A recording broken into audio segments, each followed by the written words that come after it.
Merci, merci. Vous me faites rougir là. Bon. Alors effectivement, comme on va beaucoup répéter ou approfondir beaucoup de thèmes qui ont déjà été évoqués au cours de la matinée. Et l'argent, le modèle économique est vraiment un des cœurs au cœur de l'information et de la façon dont on l'a fait, dont on l'a construit, dont on la consomme. Et j'ai appelé cette intervention presque crise existentielle parce que nous sommes devant des défis qu'on a rarement connus jusqu'alors. Le premier, je vais enfoncer un peu des portes ouvertes, c'est forcément le numérique. Je ne sais pas si vous vous souvenez, en 1993, il y a une du Times qui est sur les autoroutes de l'information et qui développe le grand projet de Bill Clinton à l'époque de faire des autoroutes d'information, et on découvre le www et on ne sait pas ce que c'est. 30 ans après, on a l'impression qu'on est à l'âge de la préhistoire, tellement cet univers numérique est entré et est devenu familier, est devenu même une composante essentielle de notre vie quotidienne, a modifié totalement notre rapport avec le temps, l'espace, et avec le temps dont on consomme l'information et comme on prend connaissance de l'information. Et pour la presse, forcément, ça a été une rupture totale, beaucoup plus profonde que tout ce qu'on avait connu avec la radio et l'audiovisuel, par rapport à la presse écrite, j'entends, parce que ça bouleverse absolument tout, à la fois toute notre façon de faire de l'information et aussi de construire des modèles des modèles économiques pour faire cette information. Donc, pour petit rappel, la presse, je vais prendre la presse en général, il y avait deux grands modèles économiques avant Internet. Le premier, c'était la presse papier, si je puis dire, donc une industrie lourde, à coût fixe, qui à partir de la fin du 18e et au début du 19e en France, par le biais d'Émile Jardin, développe un double modèle qui est à la fois les abonnements plus la publicité. Arrive par la suite la radio puis la télévision qui se développe sur un modèle gratuit, essentiellement financé par la publicité, donc par l'audience, et avec bien évidemment le service public qui est un cas à part. Internet va bouleverser déjà toute cette économie et toute cette architecture.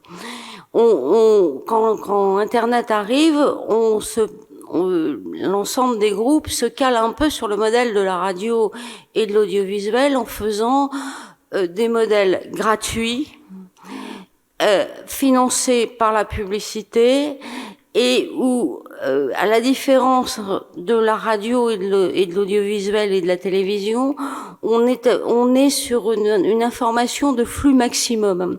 C'est-à-dire que ça défile toute la journée, un peu comme un fil AFP quand vous êtes journaliste. Moi j'ai commencé, j'avais des téléx et puis on regardait les téléx et puis il y avait à la fin de la journée il y avait des kilomètres et des kilomètres de téléx qui étaient tombés et on choisissait l'information.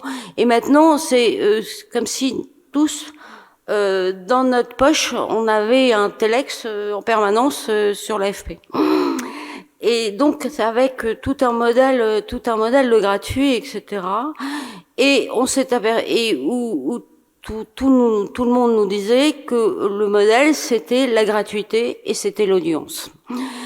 Mediapart s'est construit, puisque je vais vous raconter aussi l'histoire de Mediapart, s'est construit sur un modèle différent. On est parti à l'inverse de tout ce qui se disait à l'époque. Donc, mais l'aventure Mediapart, le Mediapart a été lancé il y a 14 ans, le 15 mars 2008. Donc, on est vraiment dans la date anniversaire. mais on avait commencé déjà à penser à ce modèle avant. Et là-dessus, on est parti à rebours de tout ce qu'il se disait, c'est-à-dire que on est parti sur le fait que l'information avait une valeur et qu'il fallait la payer, que pour avoir une valeur, il fallait aussi avoir des journalistes qui soient à temps plein et payés et qui aient le temps de faire cette valeur ajoutée puisqu'on demandait de payer l'information. Il se succédait aussi sur le fait qu'on refusait la publicité. Et avec notre slogan que maintenant peut-être certains d'entre vous connaissent, seuls nos lecteurs peuvent nous acheter. C'est-à-dire que nous étions partis sur le modèle d'un abonnement payant. Lorsque nous avons commencé, tout le monde, je vous invite à retrouver, si vous avez le temps un jour, l'interview d'Alain Min qui doit être encore disponible sur YouTube, où on disait Mediapart, ça ne marchera jamais. Internet, c'est gratuit. Or, petit à petit, on a vu un certain nombre de journaux qui ont basculé sur ce modèle-là, qui ont commencé à faire ce qu'on appelle des paywalls, c'est-à-dire des abonnements ou des articles payants, ou si on voulait consulter ces articles, il fallait être abonné ou les payer à l'unité. Et on a vu peu à peu toute la presse qui est finalement a peu à peu épousé ce modèle, au fur et à mesure d'ailleurs où la diffusion en papier n'a cessé de diminuer, puisque petit à petit tous les lecteurs ont commencé à abandonner le papier, déjà forcés et contraints, parce que je vous défie de trouver un kiosque dans ce pays qui vend des journaux, et d'autre part parce que il y avait une immédiateté, une facilité d'accès à la lecture du journal qui était sans rapport avec le moment où on pouvait acheter, où on devait attendre le matin, l'après-midi pour aller acheter son journal, et sans compter que la presse en ligne est beaucoup moins chère que la presse papier. Et donc petit à petit, tous les journaux ont commencé à développer ce modèle. Alors on a plusieurs modèles. On a des modèles qui sont mixtes, c'est-à-dire comme les sites comme Le Monde ou Le Figaro, qui permettent à des gens qui ne sont pas abonnés de consulter quand même leur site et d'avoir accès à des articles qui sont souvent des reprises de dépêches AFP d'ailleurs, et qui après réservent leurs articles en propre à leurs abonnés. Et puis vous avez eu un certain nombre de groupes en France, de sites en France qui se sont développés sur le modèle ou de Mediapart. Je pense par exemple à un site comme Les Jours, ou alors sur des modèles qui sont un peu différents, qui sont liés à des financements participatifs, comme Médiacité, comme Mars Actu, ou des sites comme ça, et qui font de l'information en ligne. Et on a vu petit à petit ces modèles, en sachant maintenant que le modèle Internet est devenu dominant partout dans le monde. Je rappelle que New York Times maintenant compte plus de 6 millions d'abonnés en ligne. Donc ça vous donne l'ampleur du changement. Ça, l'ampleur aussi, c'est-à-dire que ça a obligé aussi à réfléchir sur si on fait payer, qu'est-ce qu'on fait payer, et quelle est la plus-value qui justifie un abonnement. Puisque les sites gratuits et qui, comme je le disais, était beaucoup en fait de la reprise des dépêches AFP, comme vous pouvez les voir, ou si vous tapez un mot-clé de temps en temps sur un moteur de recherche, on va dire Google pour pas le citer, vous voyez la même dépêche qui tombe, Sud-Ouest, Sud-Ouest, Ouest France, le Dauphiné, le Figaro, et tout le monde, et vous regardez, vous voyez, et c'est effectivement totalement la même dépêche. Et ça, c'est pas possible de faire payer ça, puisque de toute façon, c'est de l'information gratuite. Donc ça suppose, à partir de ce moment-là, que votre information, elle doit être différente, elle doit avoir une vraie plus-value, elle doit apporter des informations qu'on ne trouve pas ailleurs. Et ça suppose aussi d'avoir aussi le choix, en tout cas, qui a été fait à Mediapart, c'est de rester un peu en décalage avec l'instantané. Bien évidemment, quand vous êtes journaliste, vous ne pouvez pas faire l'économie de tous les jours parler de la guerre en Ukraine comme en ce moment. Mais ça suppose aussi de trouver des traitements, des façons de raconter les choses et de ne pas être à la course à l'instantané comme vous êtes, comme peuvent l'être certains sites.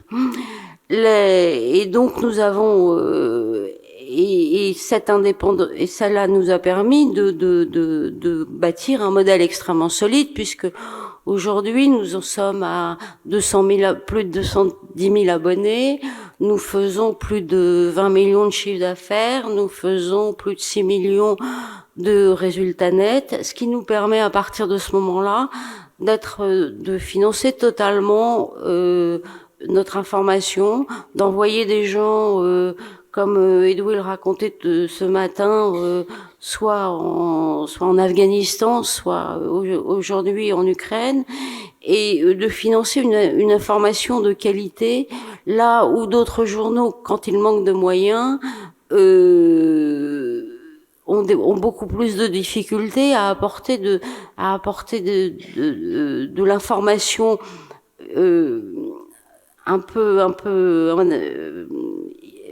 de l'information propre, et parce que ça coûte très cher.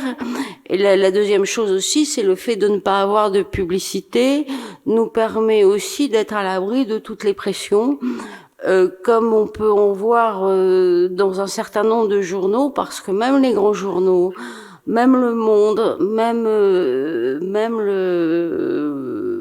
le Figaro peut être à la merci d'annonceurs qui du jour au lendemain décident de suspendre des pages de publicité parce que vous n'êtes pas, vous ne soutenez pas ce qu'ils entendent voir soutenir.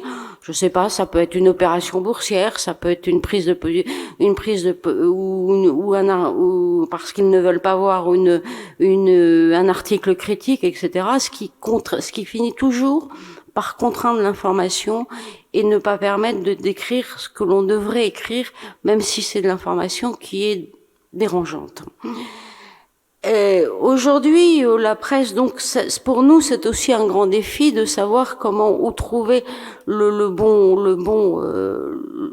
à la fois le bon modèle économique et à la fois une façon de défendre une presse de qualité, de valeur, qui rapporte des faits, et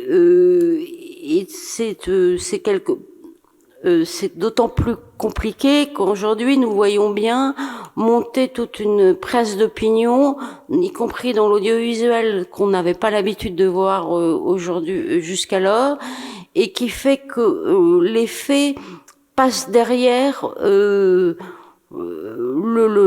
l'émotion, le ressenti, les idées toutes faites, et change complètement la façon de consommer, de consommer et de voir l'information, et pervertit même la notion d'information.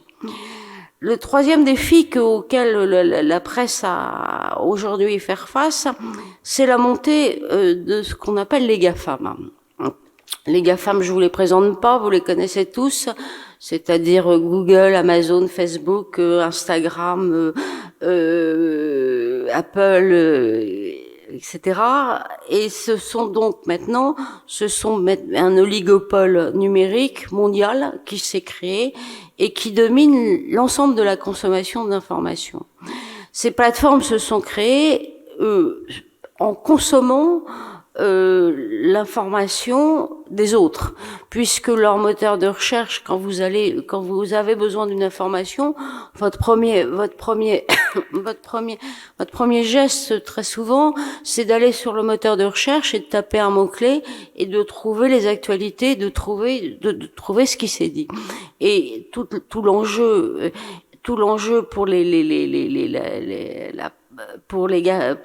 pour ces plateformes, c'est d'avoir le plus d'informations référencées possible. Donc elles ont commencé, Google News a commencé en 2002 et c'est après il y a eu Yahoo Actualité, et donc c'est comme ça qu'elles ont développé tout leur commerce, si je puis dire. Très intéressées à partir de l'information produite par d'autres. Et petit à petit s'est posé la question, et donc au début les journaux et la presse ont laissé faire parce que être référencé en tête d'un moteur de recherche comme Google sur un mot-clé, ça vous amène du trafic, ça vous amène de l'audience, donc ça vous amène de la publicité. Et petit à petit, quand même, c'est développé toute une réflexion dans les milieux de presse. Malheureusement, c'est pas les milieux de presse français qui ont été les plus à l'avant-garde de cette réflexion sur le fait qu'en fait, ces plateformes prospéraient sur le travail des autres. Et une bataille a commencé, notamment en Allemagne, notamment en Grande-Bretagne, notamment aux États-Unis, sur le fait que il fallait que ces plateformes rétribuent les journaux qu'elles référençaient pour le travail qu'elles leur empruntaient. C'est tout ce qu'on appelle la bataille des droits voisins aujourd'hui, qui est une bataille extrêmement importante, dans la mesure où, au départ, la première réaction de toutes ces plateformes a été « mais je vous fais déjà un cadeau immense en vous référençant ».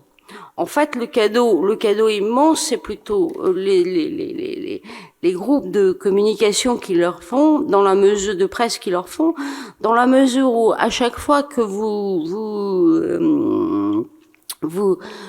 allez sur un moteur de recherche, et même si vous consultez après un site ou un autre de presse, Google, Amazon, Facebook, les autres aspirent toutes vos données personnelles, ce qui permet par la suite, de façon gratuite et sans que les gens n'en aient foncièrement conscience, et ce qui permet ensuite de les monétiser parce que leur vraie source de revenus, c'est la publicité, et c'est à nouveau de vendre grâce à des algorithmes, grâce à des profils et à des profils de plus en plus aiguisés, de vendre de la publicité de plus en plus ciblée. Et donc, c'est engagé tout ce combat pour faire rémunérer, par les groupes de presse, pour faire rémunérer leur référencement par les plateformes. Il y a eu déjà une directive européenne qui a commencé à dire oui, il faut que les plateformes, cet oligopole numérique mondial,